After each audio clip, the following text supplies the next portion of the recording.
So this week I have been testing out the foundation piecing paper by Kristy Lea.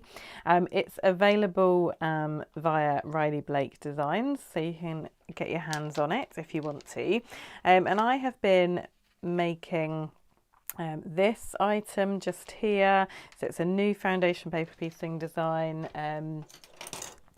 based on my tumbling spool block. So in the pattern there'll actually be two options. You can have the tumbling spool like this, a little tiny little mini to fit in with the tumbling spools pattern, but also I'm going to be including this bigger pattern into the in the pattern for you, so you can make either a mini quilt or a cushion with it. So like I say, this week I have been using the paper.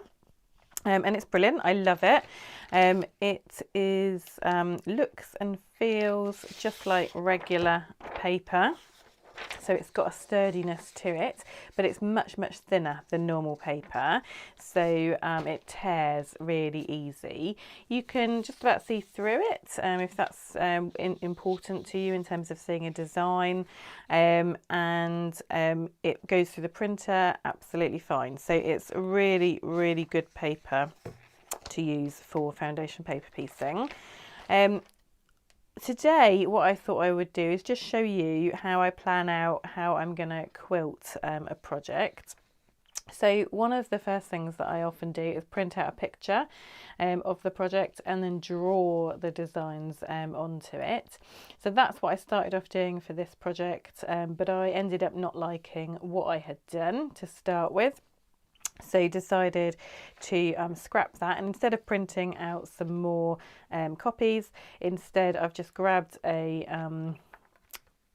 piece of plastic. You could use vinyl or anything like that, and I've just laid it over the top of my project, grabbed out some dry wipe markers and just drawn into the segments what I want to design. So it just is a really easy way just to sort of audition different designs. You know, if you don't like it, you can just rub it out and put something else there instead. It's also good because you can do it at the actual size rather than guessing, you know, the size that you're going to quilt there. So I just wanted to give you a little sneak peek of what I'm working on, how I would go about deciding what quilting to do, and also just to tell you a little bit about the new paper from Kristy from Quietplay. If you've got any questions, feel free to ask away.